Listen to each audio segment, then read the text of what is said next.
that box of food is the one human being I will see over the course of that day. And when he leaves and puts his hand on my shoulder to say goodbye, it is the one human touch or contact that I have in my life. She said, Beto, that's what's keeping me alive right now. And true to form, April, beyond advocating for other home care workers to make sure that they are paid a living wage, $15 as the floor, and we only go up from there. In addition to making sure that we have paid family leave so that she can take care of one of her 4 children, the youngest of whom is 3 years old, who she will not see until 11 o'clock or midnight because she has to work a second job just to make ends meet. She should be able to take time off of work with paid family leave to take care of those kids or herself or someone else. She should be able to rely on health care, not as a function of luck or privilege or circumstance, but a human right upon which she can depend. In addition to advocating for all of that, this economic justice that will involve every single American in the greatness of this economy, especially those who are on the outside looking in right now. She's also advocating for her clients, talking about long-term care, the bureaucracy, the red tape that they have to navigate right now in order to get the help that they need. She's not just advocating for herself or other members of SEIU or just people in Las Vegas, Nevada. She is advocating for all of us. And she says when everybody is successful, has a chance to participate in this economy, then everybody is going to enjoy the benefits. And this great economy will truly be great for everyone. She told me about her dad, who we got to meet, who was born in Ciudad Juarez, Chihuahua, Mexico, who followed his dad to California where they had a bakery. He then became a baker for Vaughn's, joined a union himself, the bakers and confectioners, and there were a couple of other industries involved, and told us that the power of joining a union was ensuring that you could advocate for better wages and better working conditions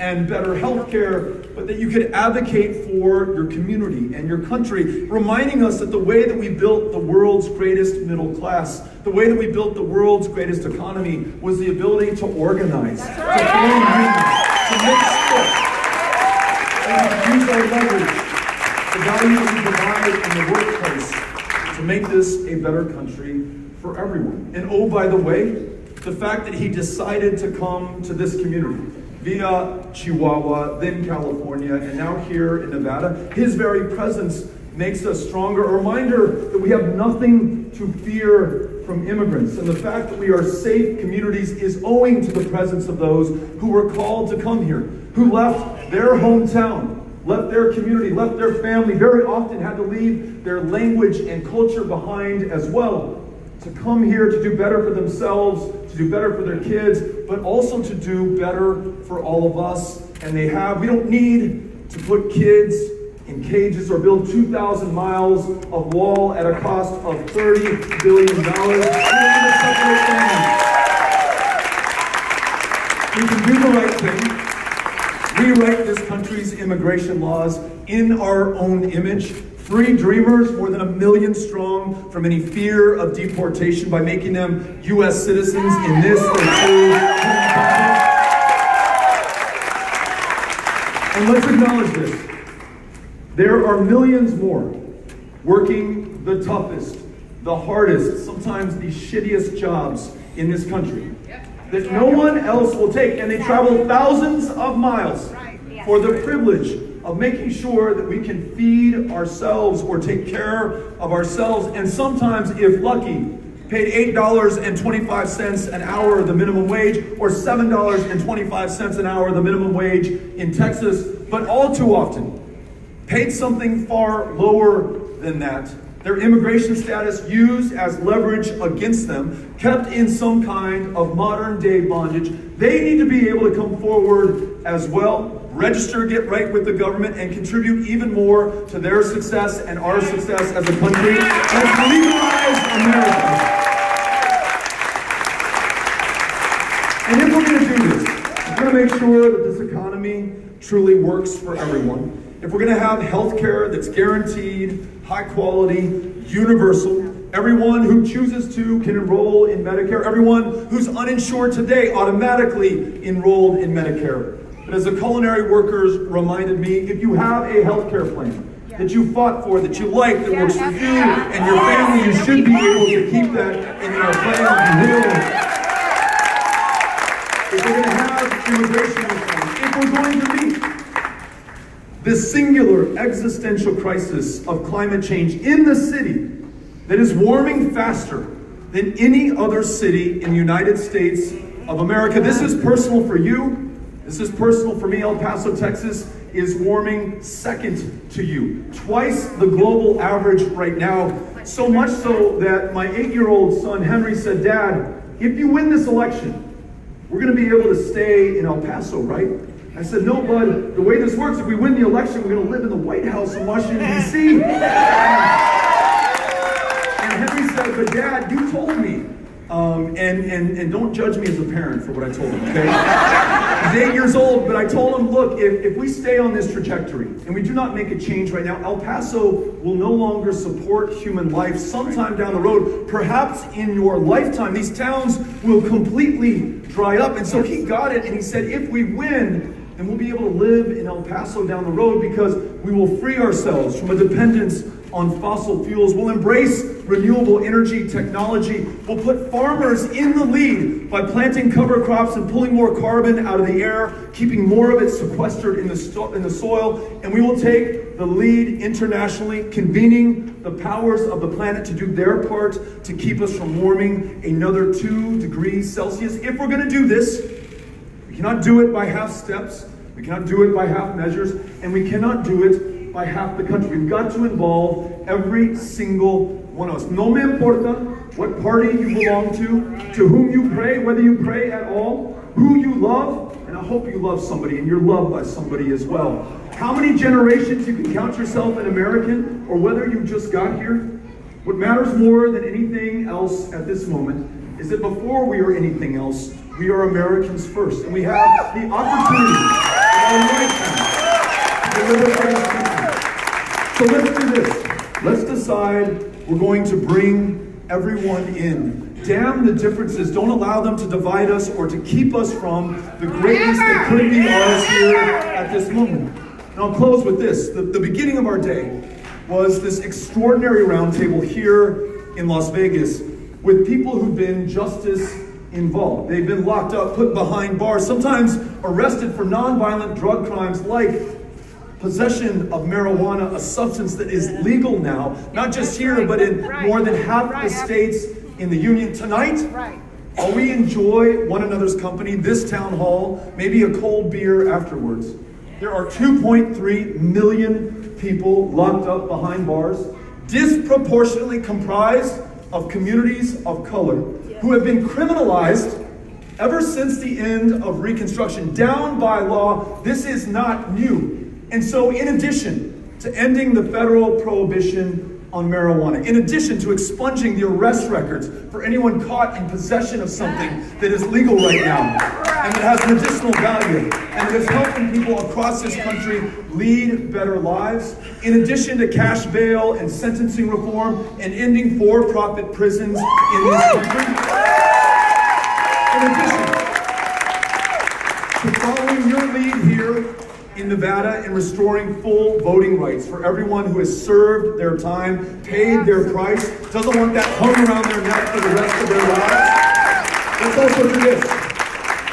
Let's make a deal with one another in this country that everyone matters, everyone counts, and everyone's story will be told. And the full story of the United States of America, in part predicated upon kidnapping people from another continent, a half a world away, bringing them here by force to build the wealth and the success of this country in the first place, and then denying their descendants any meaningful way of participating in this success, whether it's redlining or white nationalist terrorism or Jim Crow or segregation or suppression. It is manifest not just in our criminal justice system tonight, but in healthcare, in a maternal mortality crisis that is 3 times as deadly for women of color, in an economy where there is 10 times the wealth in white America than there is in black America, in public education, where a 4 or 5-year-old child in a kindergarten classroom is 5 times as likely to be disciplined or suspended or expelled if he or she is a child of color.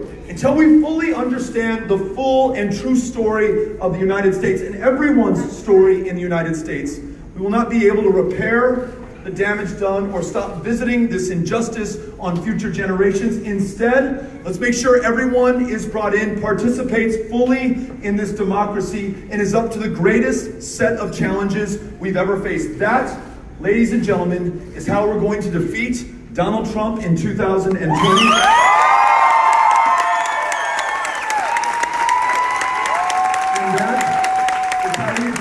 Very divided, highly polarized country back together again. So thank you for being with us here tonight. I came not just to share with you why I'm running and the way in which we're running and what we want to accomplish once in office. I also came to listen to and learn from you. I have no ability to meet your expectations and fully serve you if I have not listened to you first. So Cynthia Cano right here has got a microphone. If you raise your hand, she'll bring that mic to you and we'll get you into the conversation. Hi, I'm with ARB, and we know that many people cannot afford prescription drugs, and no one should have to be paying their rent and buying their prescriptions. What are you going to do about lowering prescription drugs? Thank you for the question. We're going to get those prescription medications lower for every single American. We'll begin by ensuring that you're allowed to purchase prescription medications from countries like Canada that sell them at the same high quality but at a much lower rate.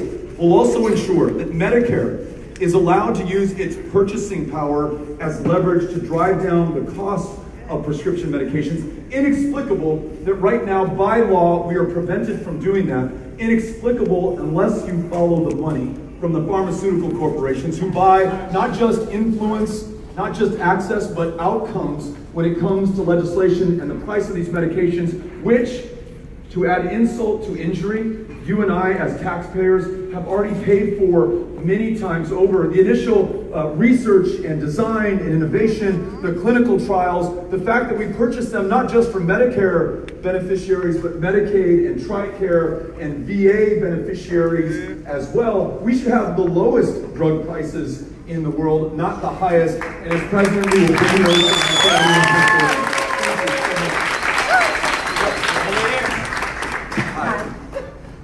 So, mine's about education. Nevada has one of the lowest graduation rates in the country, and our Clark High School District is one of the worst. Everybody's talking about getting rid of college bills and free college. I want to know what you're going to do for early childhood education. I want to know what you're going to do to help the children to get into the colleges that everybody else wants to give them for free. Very good. Thank you for asking. So, specific question, what are we going to do about early childhood education? We're going to make sure that school begins not at 4 or 5 years old when you're in kindergarten, but 3 or 4 years old when you're in pre-kindergarten in every single community in America. Not cheap. It's going to require an investment, but it will produce a handsome return over the lifetime of the beneficiary. They're more likely to finish high school, more likely to pursue higher education, more likely to earn more over the course of their life and pay more back in to the community that invested in them in the first place. I mentioned that in a kindergarten classroom, some kids are disproportionately punished and disciplined. In that same kindergarten classroom, some kids on the first day of school are already 10 months back in reading comprehension, 12 months back in math. When are they ever going to be able to press pause and catch up to the other kids in their class? You know the answer as well as I do, they never will. So let's move the starting line back, and let's also acknowledge that this is connected to other challenges we have. I mentioned that home care worker that I spent the day with won't get home until 11 or 12 o'clock. That means she does not have time to read to her son before the first day of kindergarten. She does not have that luxury that other families have. So a living wage, healthcare, being able to take your child to a therapist, having a community school where in addition to classroom instruction and free and reduced breakfast and lunch, there's mental health care, primary health care for that kid so he or she is well enough to learn. Y además, Let's make sure that those classroom teachers and public school educators do not have to work a second or a third job just to make ends meet. Let's pay them a true living wage. In our administration, we are going to start a permanent education fund of $500 billion. The investment income from that, about $20 to $25 billion a year, goes to local school districts like the one in Clark to make sure that we have the resources to pay teachers what they deserve. We will complement that by fully funding the Individuals with Disabilities Education Act, or IDEA, for those special needs teachers have the support and resources they need. If we do all of that, I'm with you. I think we're going to be able to get much more, expect much more out of our public education system. Thanks for asking. I'm on the stage, behind you, I'm on the stage. Gotcha. Over here. Hi there. Hi, so just this year, 7 states have banned abortion access and access to women's health care. To me, I need to know that my candidate has an extraordinarily solid plan, not just to defend Roe v. Wade now, but after you're out of office. What is your plan to do that? Great question. We were talking earlier about bringing everybody into the conversation. When we share the statistics, the facts, the lives that are affected by these policies, we see in a state like Texas, my home state, where the legislature has successfully closed about a quarter of our family planning clinics. We're at the epicenter of this maternal mortality crisis because not only have we functionally denied safe legal access to an abortion, we've denied access to a life-saving cervical cancer screening or family planning help, or in a state that refused to expand Medicaid, any kind of health care at all. It is a life or death issue. So not only must we appoint or nominate judges who understand that the 1973 Roe versus Wade decision is the settled law of the land, and we will do that. We must also complement that with legislation out of Congress that will not allow a state like Texas or Alabama or Missouri or any of them to exempt itself from the full legal rights for every person to make their own decisions about their own body, and then having a Department of Justice. That's right.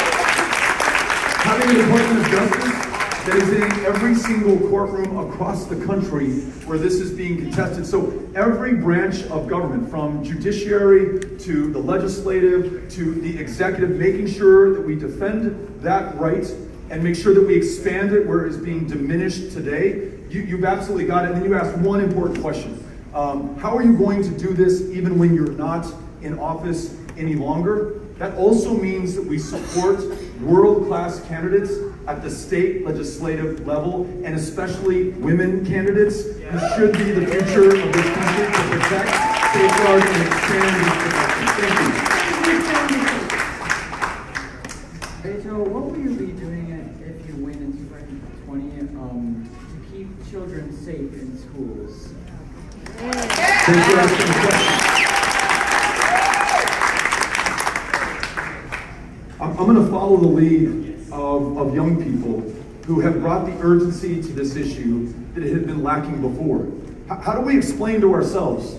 How do we explain to the people of the future who will look back on this moment and say, how did you have 40,000 gun violence deaths in the United States of America? Were you inherently violent or evil or bad, or was there just something wrong with you all? Or was this a human-caused problem? And did the humans of America come together in order to solve it, not listening to corporations or special interest groups or the NRA, but listening to one another, listening to my kids coming home from school talking about active shooter drills. I don't want them worrying about that. I don't want their teacher worrying about that. I want them getting along with one another, having fun, learning, being the best possible person that they can be. One of the worst things I've ever heard was an interview with a student who survived the Santa Fe High School massacre in Santa Fe, Texas. And the reporter puts a microphone in front of her face in the aftermath of that slaughter and says, how shocking, how surprising was that someone walked into your school and just started killing your fellow students? And she said, you know what? I expected it was going to happen sooner or later. So look, what's the answer? universal background checks. You can close every loophole. The boyfriend loophole, which says that if you do not have a legal relationship with someone and they're beating you, they're violent towards you, they're threatening your life, right now, that's not material when you go to get that gun. We don't have any way of protecting you against them. We're going to close that loophole. The Charleston loophole that says if we have not done a background check in so many days, you can just have the gun and we'll just trust you. You're a good person. You're not going to hurt anybody with it. We're going to close that loophole, the gun show loophole, the internet loophole. Make sure that if you acquire a firearm in this country, you go through a background check. We're also going to make sure that weapons designed, engineered, sold to the United States military, because they're really good at killing people in great numbers very effectively and very efficiently, those stay on the battlefield and are not sold to our communities unattended. And here's the reason that we do this. Any significant change that we have ever seen in this country, we sometimes give credit to who's president, to the people in Congress. It's the people who force the conversation, who are marching in the streets, who lead the marches for our lives that make it happen. So I'm going to follow your lead on this, all right? Thank you for asking. Beto, a question on veterans. Yes, and we'll bring the mic over to you. Yep. Hi, I'm a nurse here in Las Vegas. In 4 nights of debates, I watched them both sets of them. I heard every single Democratic candidate talk about increasing and strengthening the number of people on health insurance. But not one of you has talked about reinforcing the infrastructure that takes care of those patients. We need more nurses. In Las Vegas, we have a shortage of primary care doctors. We don't have enough facilities. So when everyone now has access to the system, how is the system supposed to take care of them? Great question. Thank you.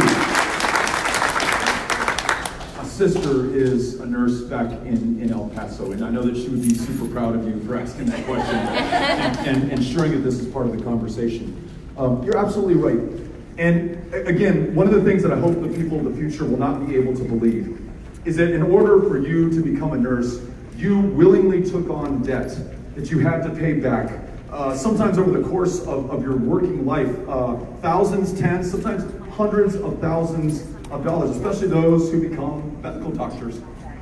How are we doing this when we have a shortage of nurses and doctors and care providers in this country? We should make it easier, not harder, in order to do that. So to address the infrastructure, what if we said, or what if we expanded the public service debt forgiveness program? If you're willing to come back to an underserved community, and El Paso has a doctor to patient, maybe a nurse to patient ratio that is on par with Syria, not the United States of America. Medicare and Medicaid and private insurance reimbursement rates are so low, it's hard to get people to come there in the first place, and we're competing with too few nurses and doctors. So if we made it easier for you to afford your education in the first place, didn't allow you to take on debt in the first place, guaranteed debt-free college and master's degree education for lower and middle income Americans, and not just tuition, because we know that it's also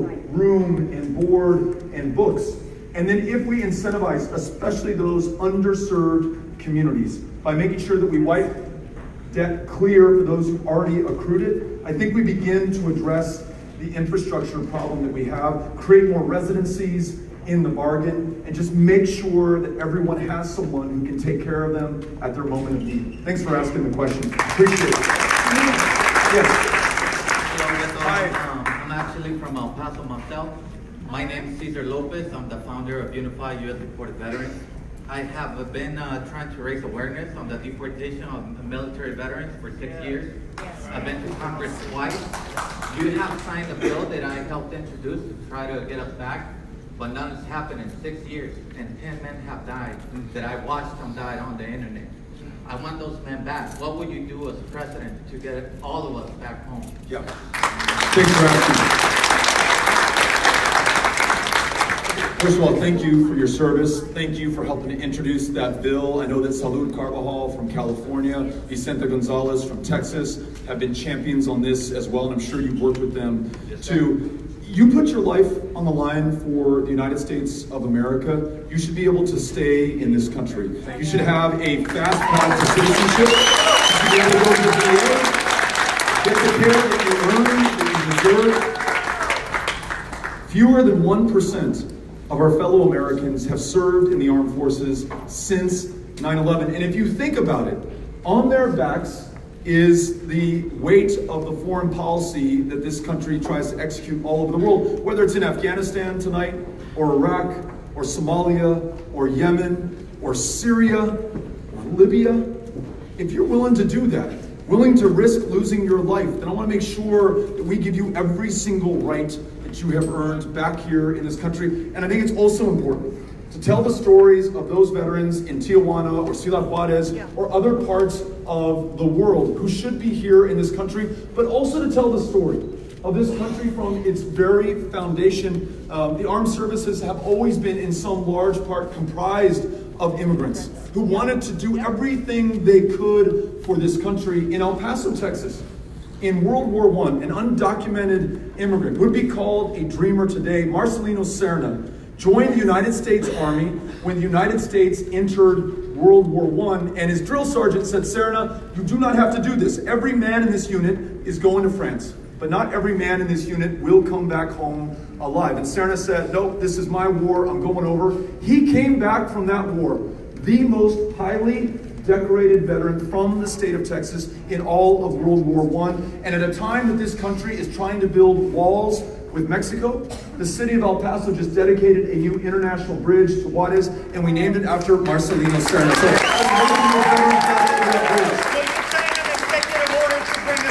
yes. And here we go. Next question over here to your right on the floor. There we go. All right, stand if I could. First of all, I'd like to tell everybody, I am an immigrant. I was born in Frankfurt, Germany, and I didn't have half the problem getting into this country that a lot of my South American and Central American brothers and sisters are trying to do. Second thing is this question based off of the Planned Parenthood. I have been a professor in college. I taught human sexuality, but I am shocked at the number of college students who come in who don't know the first thing about their own bodies, including young ladies. Exactly. That's it. When are we going to start mandating a sex education thing for kids, regardless of the religious influences in states like Utah where Mormons have a test grip on it? Our children are dying from diseases they don't have to. We need to do something about that. Thank you for saying that. And making sure that everyone can make their own decisions about their own bodies and understand all the facts at a very early age. Amy and I, and mostly Amy, had the talk with our kids, and they're so young. Our oldest is 12 years old right now, but Amy wisely, following your lead, says, no, these are the conversations they're having in their schools right now. Some of this stuff is happening in school right now. I was 16 years old, 15 years old when my dad had the conversation with me.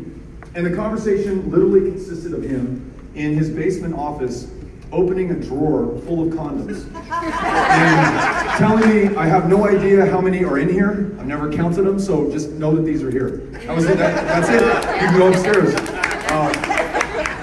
I want to make sure that my sons, respect themselves, respect their bodies, and respect others and the bodies of others. I want to make sure my daughter respects her body, others respect her body, and she respects the bodies of others, and that they always make intelligent, informed decisions for their well-being, for the well-being of others in their lives. So yes, let's get beyond the fear on this issue and make sure that every child can make those decisions and knows what is happening. So thank you very much for saying that. Appreciate that. Behind you, Beto, or behind you.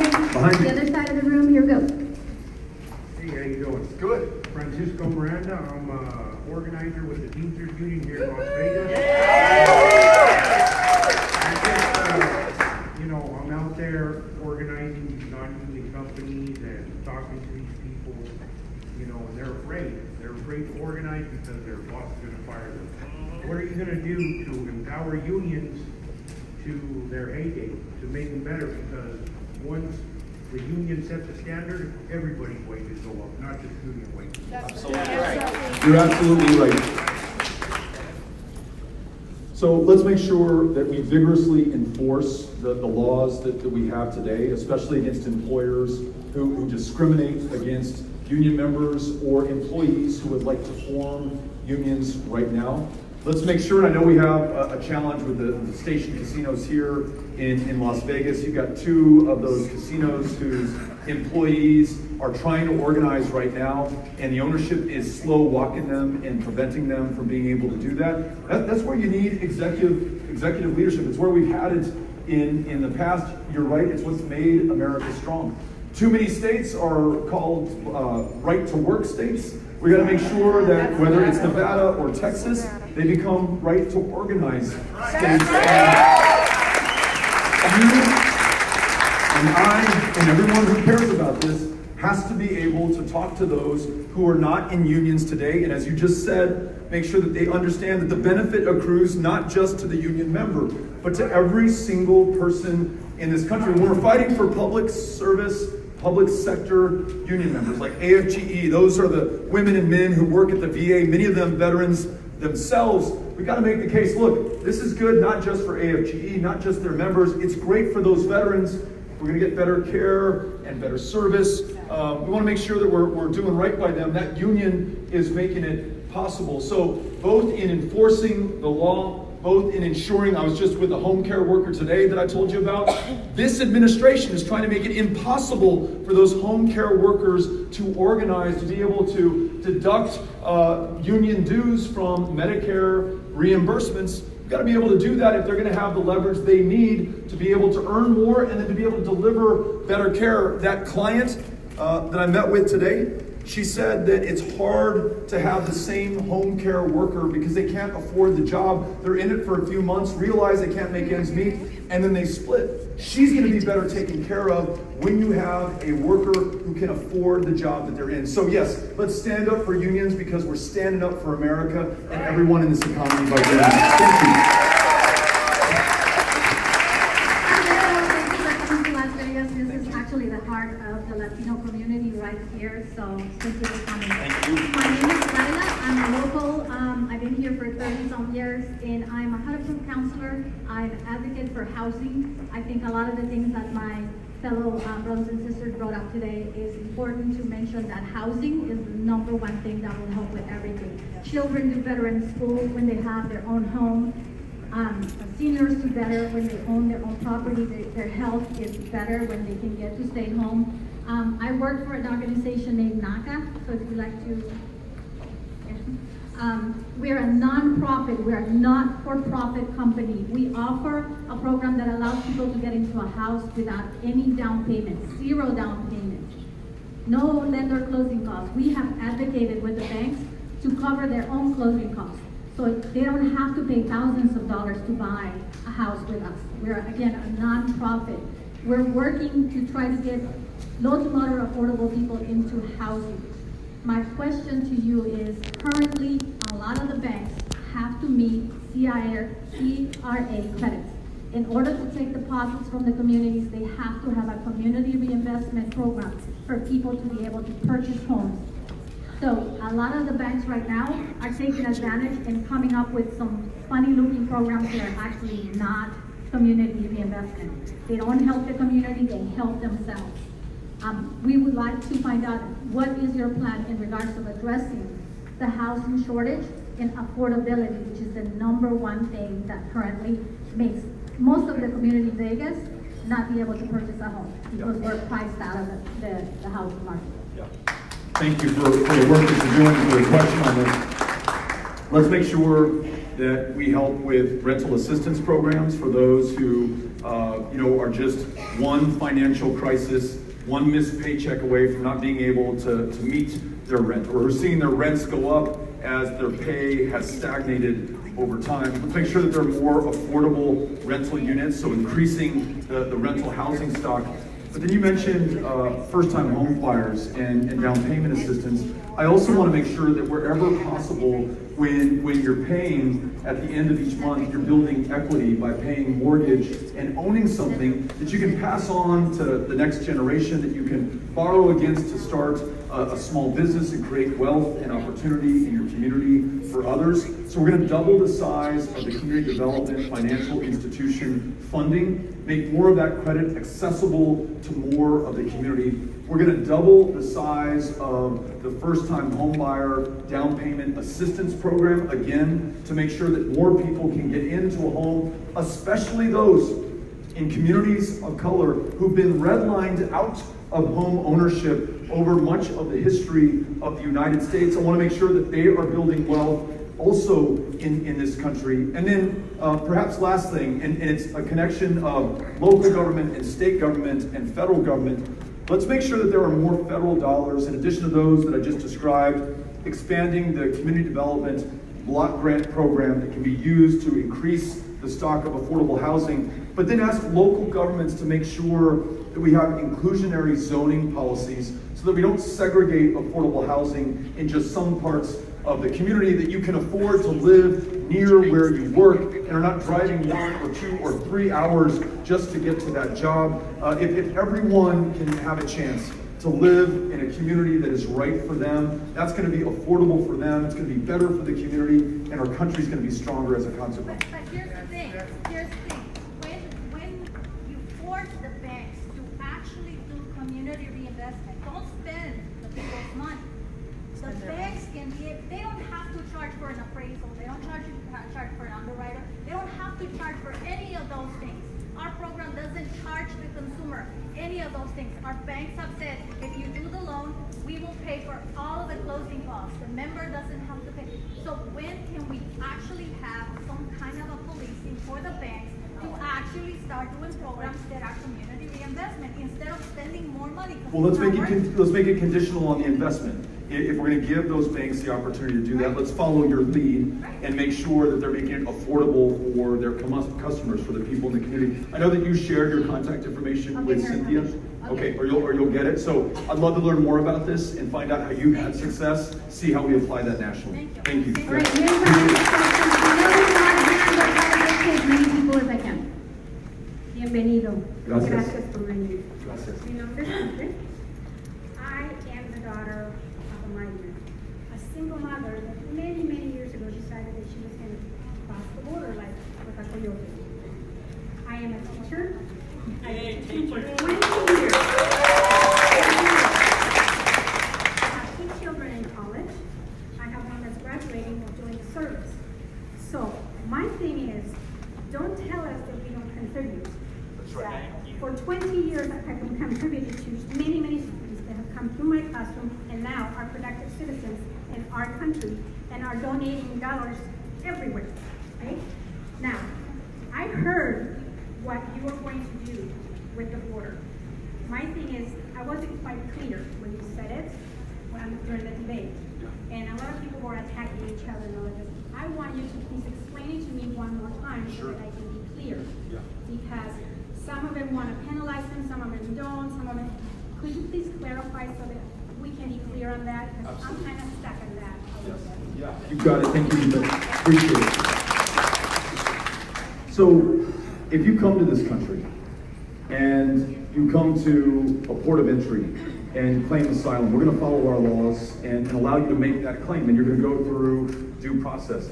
If you cross in between ports of entry, perhaps as your mother did, as tens of thousands are doing right now, in part because we haven't allowed them to enter this country at our ports of entry, in my administration, we will not criminally prosecute you. And in fact, we will rewrite the law, section 1325 of our immigration code, to ensure that anybody seeking asylum or refuge or shelter or safety in this country, they're at their most vulnerable, their most desperate moment, they should not have to fear being detained in an hilera or a border patrol station in a cinder block cell, sleeping on a concrete floor. They should not fear their child being caged or the mom or dad being deported back to Guatemala or Honduras or El Salvador. We will keep that family together.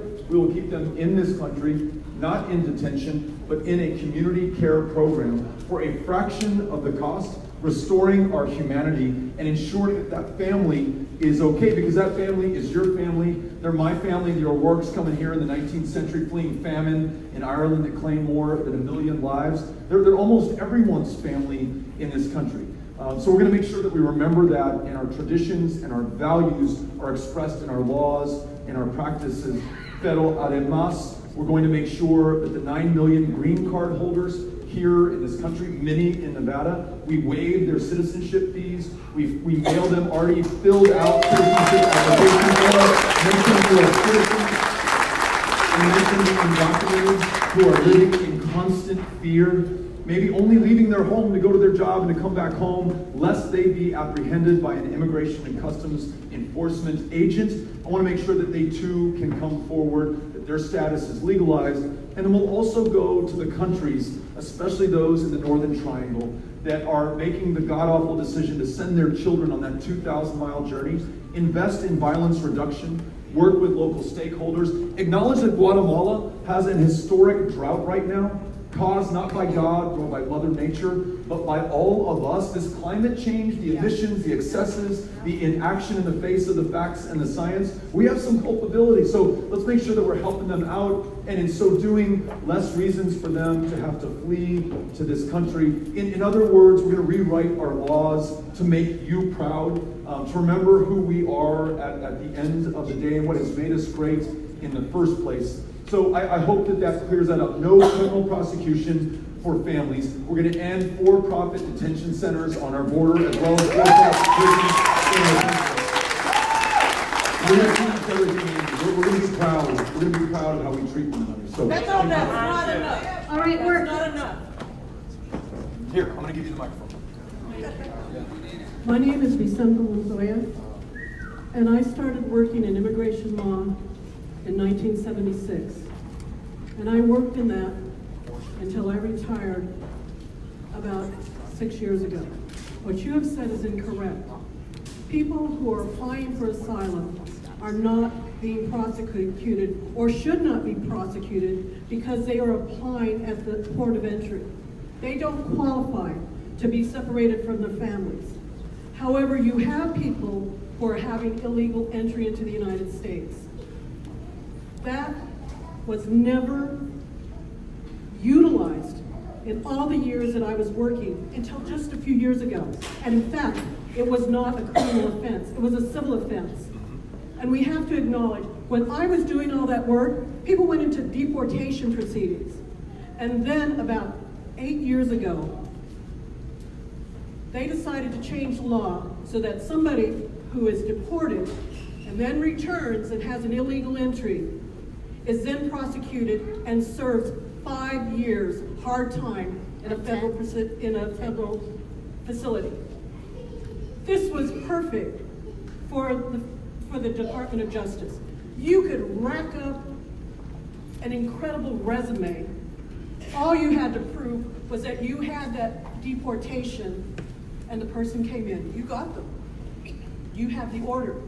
It was an automatic conviction.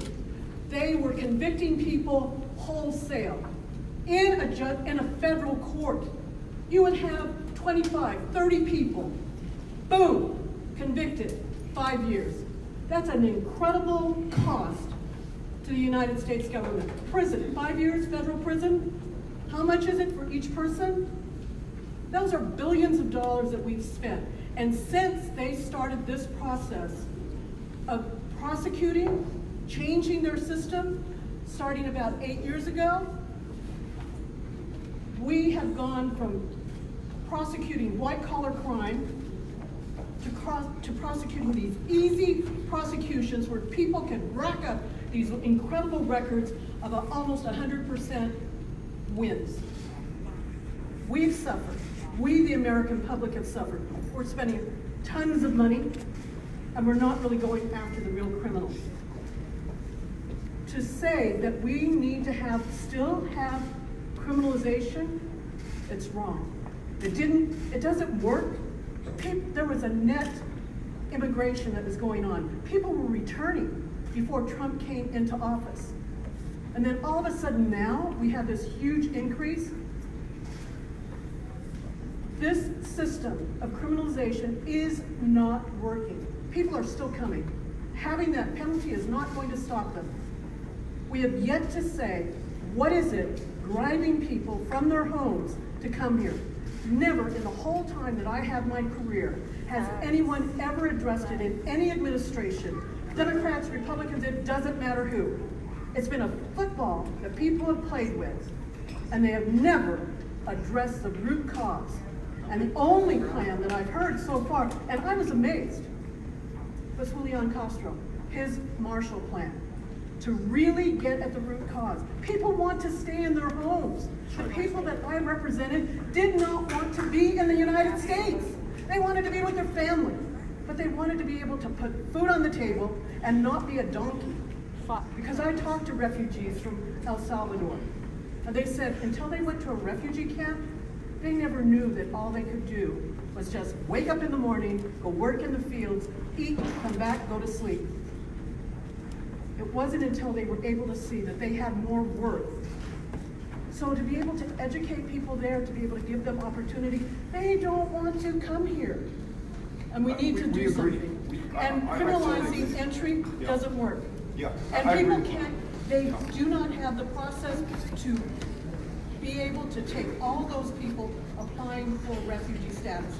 It's not happening. Yeah. Thank you. Look, I agree with you. We call for doubling what we are spending in the Northern Triangle countries of Central America, having the humility of understanding that not everybody wants to be in this country or be a U.S. citizen. Almost no one wants to leave their hometown or their family or their country. They have pride, just like I have pride in my country. In most instances, they feel like they are forced to do that. They have no other option, especially if they're leaving the most violent places on the face of the planet, places that did not become the most violent places on their own. When we got involved in the civil wars in El Salvador, in Nicaragua, and used Honduras as basically an aircraft carrier for our involvement, when we got involved in Guatemala in the 1950s, overthrew a democratically elected president, Jacob Arbenz Guzman, with the CIA. The half-life on that we are still experiencing today. When we criminalized people, locked them up, and then sent them back to their home countries after they had served their time, bringing gang culture from our prisons back to countries where there was no experience in that, we helped to create this. When we're the largest illegal drug market on the face of the planet, 25% of the consumption, but we are 4% of the population. And we've chosen to criminalize not just the users, but have a war on drugs is a war on people, and the people who are bearing the brunt are in Mexico and Guatemala and Honduras and El Salvador. I'm with you on this. We've got to address the root causes, and I want to do that. And I also want to make sure that if you want to work in this country, there is a lawful, orderly, safe path for you to do that. If you want to join your family, we ask you to get in the line right now. That line stretches 20 or 25 years long. I want to make sure that we bring that line down so that you can immediately join your family. A lawful, orderly, safe process to do that. If you want to flee, persecute. What's that? There's no line for the people. There's no line for the people. And in some cases, there is no line for the people. You're absolutely right. For at least 90% of them. You're absolutely right. Try to come here from the Philippines. Try to come here from Mexico. It's almost impossible to do that right now. So when I talk about rewriting our immigration laws in our own image, it is to reflect everything that you and I are talking about. So I agree with you, and I want to get to the root causes, and I want to make sure that we are proud of what we're doing here in this country. Thank you. All right, we have time for 2 more questions. Okay. Hello, my name is Beto, and I also do plan on running for president in the year 2036. So, but my question to you is that so here in Las Vegas, there's a local union called the IBW 357 for electrical workers, and my dad is like constantly laid off. So I want to ask, like, what would you do for us for that issue? It's happening here, especially here in Nevada. And I'm sorry, you said your dad's a member of IBEW, and he's constantly Laid off. Laid off, yeah. I'll tell you what, I've listened to IBEW, I've listened to the carpenters, I've listened to trades here in Las Vegas and in Nevada, and they've come up with a really great idea to try to address this. They said, look, we're going to have to spend money on infrastructure, on roads and bridges, on our schools, on making sure that we fully embrace renewable energy technology. What if there was a guarantee that those jobs, as we invest hundreds of billions of dollars in the future of this country, that some large percentage of them are union jobs?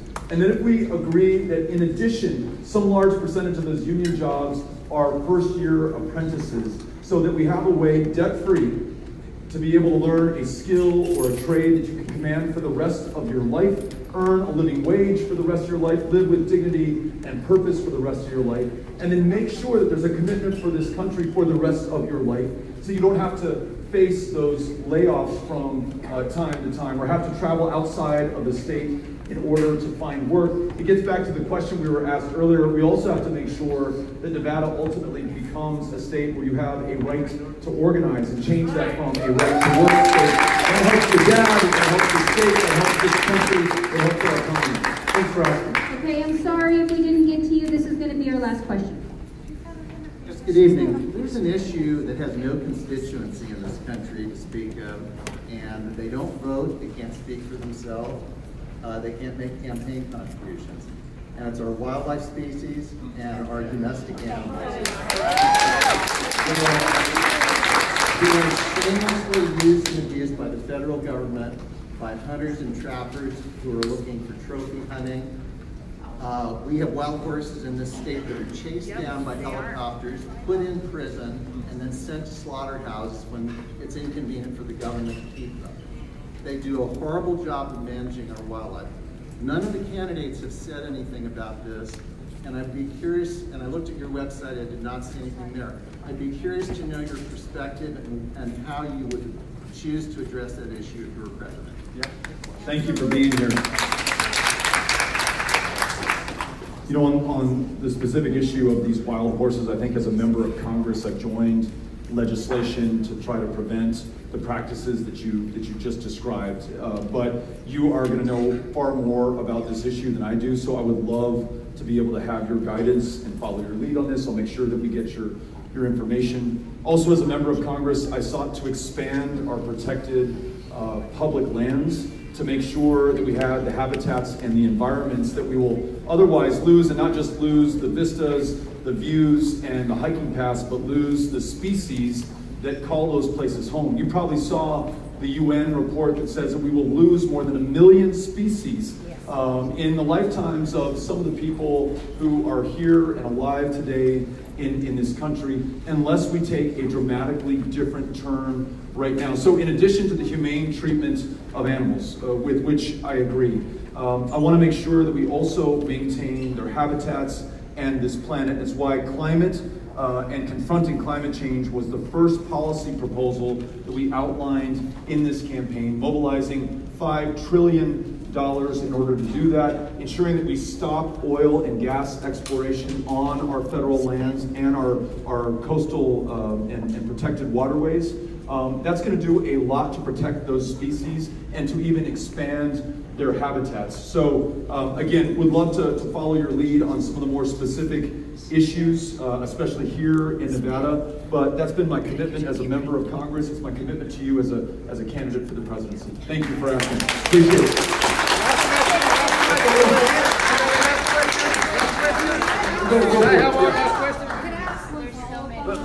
Let me, we're going to take these 2 questions, okay? I want to make sure I do my best to listen to everyone. Sorry. You've had your hand up the whole time. You've had your hand up. So if you can make them brief, I'll try to be brief in my response. Yeah. Thank you so much. Really appreciate it.